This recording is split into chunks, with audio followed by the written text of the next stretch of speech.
देश के प्रधानमंत्री नरेंद्र मोदी ने कही 2013 में धांधली करने की कोशिश की गई। उन्होंने कहा कि 2013 में सरकार से जाते जाते कांग्रेस की सरकार ने बहुत सारी जमीन दिल्ली के आसपास की वक्फ बोर्ड के नाम कर दी, जबकि भारतीय संविधान में, बाबा साहब अंबेडकर के संविधान में वक्फ बोर्ड जैसी किसी बात का जिक्र नहीं है। एक बार सुन लेते हैं। कांग्रेस ने तुष्टीकरण का जो बीज बोया, वो संविधान निर्माताओं के साथ बहुत बड़ा विश्वासघात है। और ये विश्वासघात मैं बहुत जिम्मेवारी के साथ बोल रहा हूं। संविधान के साथ इस परिवार का विश्वासघात है। दशकों तक कांग्रेस ने देश में यही खेल खेला। कांग्रेस ने तुष्टीकरण के लिए कानून बनाए, सुप्रीम कोर्ट के आदेश तक की परवाह नहीं की। इसका एक उदाहरण वक्फ बोर्ड है। दिल्ली के लोग तो चौंक जाएंगे। हालात ये थी कि 2014 में इन लोगों ने सरकार से जाते जाते दिल्ली के आसपास की अनेक संपत्तियां वक्फ बोर्ड को सौंप दी थी। जगदीश शर्मा कांग्रेस के नेता हमारे साथ मौजूद हैं। जगदीश जी, आपकी प्रतिक्रिया इस मसले पर। भाई मनु भाई, प्रतिक्रिया क्या दूं? आप तो बार बार एक झूठे आदमी को सुनाए जा रहे हैं। एक आदमी झूठ बोल रहा भगवान हो गया है। कौन सी वक्फ बोर्ड की प्रॉपर्टी दे दी हमने? इनको दुख है कि प्रॉपर्टी अडानी को क्यों नहीं दी, इनके हवाले क्यों नहीं करी? अरे विदेशों में मुकदमे दर्ज हो रहे हैं रिश्वत देने के, उस पर कोई चर्चा नहीं है कि आपने आम आदमी बैठा दिया तो वे उसका मूड खराब करता डिबेट में, कह रहा मुझे फ्लैट दे दो तो सब ठीक चल रहा है। अरे भाई, देश के लिए भी सोचो, देश में चल क्या रहा है? गरीब आदमी और गरीब होगा, भूखा और भूखा होगा, भिखारी और भिखारी होगा, बेरोजगार और बेरोजगार है। कहीं मोदी की गारंटी नहीं थी पूरे देश में। और जब ये मोदी जी रोज शाम को 5 बजे भाषण देते हैं ना, 7 बजे आके अपने ऑफिस में, इनकी शक्लें देखो। 5 नेता बैठे हैं, 5 की शक्ल ऐसी है जैसे कूट कूट के बैठा रखे हैं। आपको लगता है शक्ल से कहीं जीतते होंगे? इनको पता कि चोरियल डकैती कर लिया। अगर धन्यवाद भी करना था तो ईएम मशीन का करते, धन्यवाद भी कर रहा तो चुनाव आयुक्त का करते, जो 10 साल से इनको जिताने लग रहे हैं। बस आगे ड्रामा करते हैं, 1-1 घंटा सुनना पड़ता है, बड़ा दुख होता है। अरे भाषण से नहीं, दुख किस बात का होता है? जगदीश जगदीश भाई, दुख किस बात का होता है? महाराष्ट्र विधानसभा चुनाव में सुपड़ा साफ हो गया महाविकास अघाड़ी का, इस बात का दुख नहीं होता? भाई मेरे भाई मनु भाई, हो नहीं गया। ऐसे तो पूरे देश में कर देंगे। मशीन से कौन लड़ेगा? विष्णु भगवान भी आ जाएंगे, राहुल गांधी बेचारा कैसे लड़ेगा मशीन? झारखंड, आप वोट जनता की, झारखंड में आप कैसे जीत गए? पूरा देश कह रहा है ईवीएम से गड़बड़। झारखंड में आप कैसे जीत गए? झारखंड में आप कैसे जीत गए? झारखंड में आप कैसे जीत गए? बस झारखंड, मैं कह रहा हूँ बता दो। झारखंड में भी ईवीएम का खेला हो गया। काट देंगे बटेंगे, वहां क्यों नहीं चला? अरे भाई, कम न कम कुछ ना कुछ हमें भी देते ना मेरे भाई, सारे थोड़ी लूट लेते। महाराष्ट्र में सुपड़ा साफ करना था, एक लॉलीपॉप हमें पकड़ा देते हैं। तो यही तो चल रहा पे, सारे चुनाव जीत लिए, हिमाचल में पकड़ा दिया। इनको भी तो पता, कुछ तो राजनीति में कुछ तो। रमाकांत मिश्रा है, रमाकांत मिश्रा भारतीय जनता पार्टी के प्रवक्ता मेरे साथ मौजूद है। रमाकांत जी, जरा जवाब दे दीजिए जगदीश जी जिन बातों का जिक्र कर रहे हैं।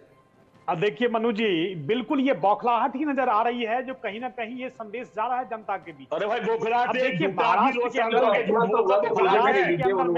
पहले महाराष्ट्र की जनता को मैं साधुवाद देता हूँ, पूरा लोकतंत्र शुभकामनाएं आपको कौन वोट देगा बताइए? आपको गाली दे रहा है, खुली खुली गाली दे रहा है आपके प्रधानमंत्री को। जनता का हम आभारी हैं, हमारी बता रहे हैं। देशवासियों को भी आभार व्यक्त करते हैं। और जहां तक बात है जगदीश जी की, ये पूर्ण तरह से बौखलाहट वाली बात है। निश्चित तौर पर कांग्रेस ने बौखलाएंगे भाई, मेरा भारत लूट रहा है। अच्छा, क्यों नहीं बौखलाएंगे? मेरे भारत के लोग। अच्छा रमाकांत जी, क्यों नहीं बौखलाएंगे? इतना बड़ा राज्य हाथ से चला गया। तमाम एग्जिट पोल जितने नंबर नहीं दिखा रहे थे, उससे ज्यादा, 200 से ज्यादा भारतीय जनता पार्टी को अगर 15-20 सीटें और मिल जाती तो किसी की जरूरत नहीं पड़ती, वो अपने दम पर सरकार बना ली थी। तो इतना प्रचंड बहुमत मिला है तो थोड़ा तकलीफ तो होगी ना। चलिए, शिवसेना उद्धव ठाकरे गुट मेरे साथ मौजूद है, मैं उनके पास चलूंगा। अनीश गढ़वे साहब मौजूद हैं। अनीश साहब, एक बात देश के प्रधानमंत्री कर रहे थे, वो ये कह रहे थे कि कांग्रेस परजीवी है, खुद तो डूबती ही डूबती है, जो इसके साथ आता है उसे भी डूब लेती है, जैसे आपको डूब दिया। देखिए उद्धव ठाकरे को डूब गया, एनसीपी शरद पवार डूब गई। ये भारतीय जनता पार्टी किसी की नहीं रही, ना मुंडे महाजन की रही, ये सबको डुबाने वाली पार्टी है। जो रहेगा सिर्फ भाजपा रहेगा। आज कहाँ है अकाली दल, आज कहाँ है अदर उसके सहयोगी दल, आज सबको वो बेच खाएगी। जरा जरा वोट बोर्ड पे नाम है देवेंद्र, सुनिए देवेंद्र फडणवीस जी के स्टेटमेंट जरा सुनाओ आपको, पुराने टाइम में क्या आरोप लगाए थे जरा देखिए, सुनिए जरा। आप वक्फ बोर्ड की बात करें, जरा देवेंद्र फडणवीस का ये आरोप भी सुनिए। आप मोदी जी का सुनाते, हम आपको देवेंद्र फडणवीस सुनाते। हाँ सुनाइए। करोड़ रुपए की वक्फ बोर्ड की जमीनें, ये बहुत कम पैसे में गैर कानूनी ढंग से अपने कब्जे में लिए। ये जमीनें वापस करने की कोशिश सरकार ने करनी चाहिए। क्या बोले देवेंद्र फडणवीस? 10,000 करोड़ की जमीनें वक्फ बोर्ड की सरकार ने अपने पास ले ली। किसने? कांग्रेस राष्ट्रवादी ने। आप उनको वापस कर दो। ये देवेंद्र फडणवीस दोगलेपन इनका, ये भारतीय जनता पक्ष का। और ये बताएंगे वक्फ बोर्ड के बारे में हमें। अभी रहा सवाल, ये जो भारतीय जनता पक्ष के जो प्रवक्ता अभी बात कर रहे थे धारावी के ऊपर, सवाल धारावी के अडानी का, किर्लोस्कर का, टाटा का, बिरला का नहीं है। यहाँ पे धारावी 500 एकड़ में बसी हुई है। 500 एकड़ के लिए 1,500 नहीं 1,800 एकड़ की जमीन ली गई, लेकिन धारावी करों को उतना ही मिलेगा जितना उनका जा रहा है। तो फिर ये बाकी किसके घसे में, किसके बोले क्या बोलते हैं उसे, मुझे वो इतनी मेरी हिंदी परफेक्ट नहीं है, लेकिन ये बाकी जमीन किसके भले के लिए दी जा रही है, तो वो सब भी देखना पड़ेगा। मुंबई करों के हक का, धारावी करों के हक का जो है वो उनको मिलना चाहिए। अभी इनको वहां पे फ्लैट नहीं मिल रहा है, शायद इनका वहां पे कमीशन नहीं बन रहा है, तो शायद मैं तो वहां रहता ही नहीं हूँ। मेरी बात सुनिए भाई साहब, अरे आपको बातें ना करें, आपको शायद वहां पे फ्लैट नहीं मिल रहा है। जब 500 करोड़ की जमीन का रीडेवलपमेंट होगा वो आपको भी समझ में आएगा। नहीं, 500 आपको एकड़ जो की फ्री में जमीन, फ्लैट 500 मिलेगा एकड़ की तो वो जमीन बिल्डर को कुछ ना 1800 कुछ एकड़ तो की मिलेगा। जमीन दी जा रही है अदानी को। ऊपर से टीडीआर, वो अगर समझ लो पब्लिक को 2000 करोड़ अच्छा एक चीज बताइए अनीश गढ़वे साहब, मुझे एक चीज बता दी, ये मुद्दा विधानसभा का था ना, ये मुद्दा विधानसभा का था ना, बावजूद इसके महाराष्ट्र की जनता ने किसे वोट दिया? किसे वोट दिया? अरे महाराष्ट्र की जनता ने दिया या किसी और ने दिया? हम आभार मानते हैं इलेक्शन कमीशन ऑफ इंडिया के, हम आभार मानते हैं इन सभी, उनके सभी इनकम टैक्स, ईडी, सीबीआई सबके आभार मानते हैं, जिनके बदौलत इनको 40-50 सीटें हमारे पास रखी है। मैं वही अभी भाई बोल रहे थे कांग्रेस वाले हमारे, वो बोले थे 50 भी क्यों रखा, हम तो वही बोल रहे। आप मुझे एक बात बताइए मनोज भाई, जिस पार्टी के पास, मैं एनसीपी का उदाहरण देता हूँ, शरद पवार जी की पार्टी का, उनके पास 9 सांसद है, 8 सांसद है और 9 एमएलए। ऐसा कभी किसी देश में किसी पार्टी के साथ देखा है आपने आज तक? 8 सांसद, 9 एमएलए। अभी इस बार हुआ ना, आपकी बदौलत हुआ, आप लोगों की बदौलत हुआ, आपके नेताओं की बदौलत हुआ। 40 वो राहुल गांधी लाल किताब लेके जो घूमते थे ना, है क्या महाराष्ट्र की बदौलत हुआ ये सब, समझिए भैया। सुनिए, अरे सुनिए, आपने हमारी 25 साल दोस्ती देख ली है। लोगों के पास में जाके इलेक्शन कमीशन ने तो 150 पेज का जवाब दे दिया। बाद में आपके आरोपों का इलेक्शन कमीशन ने भी तो 150 पेज का जवाब दिया।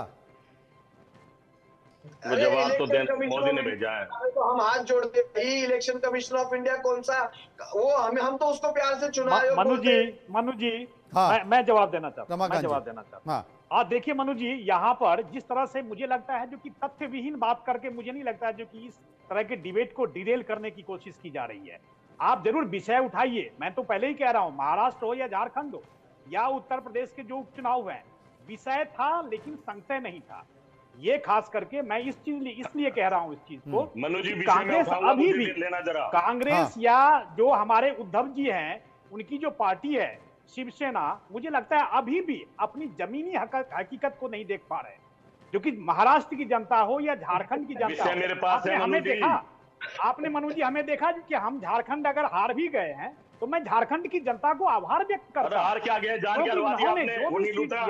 जो भी जनादेश दिया मैं उसको स्वीकार करता हूं। हमारे पास कोई बौखलाहट के लिए कोई ऐसा विषय नहीं है, लेकिन यहाँ पर हम देख रहे हैं चाहे अच्छा रमाकांत जी कुछ कह रहे हैं, उत्साहित हैं। हाँ जगदीश, रमाकांत जी, पूरा देश, पूरा भारत, पूरी गोदी मीडिया ये कह रही थी कि हरियाणा में बीजेपी का सुपड़ा साफ है।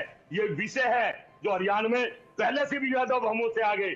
और इस महाराष्ट्र के चुनाव में ये कैसी शोर मचा मचा के मन्नू भाई का चैनल भी मनोज जी का पूरी मीडिया कांटे की टक्कर गला सुपड़ा साफ कर दिया ईएम ने और चुनाव आयोग ने। अब ये भी इनको इनसे पूछना क्या जवाब है, क्या विषय इनके पास? असल में क्या है कांटे की टक्कर। जगदीश जी, देखिए बात को समझिए। जगदीश जी बात को समझिए। देखिए क्या होता है जगदीश जी, असल में भारत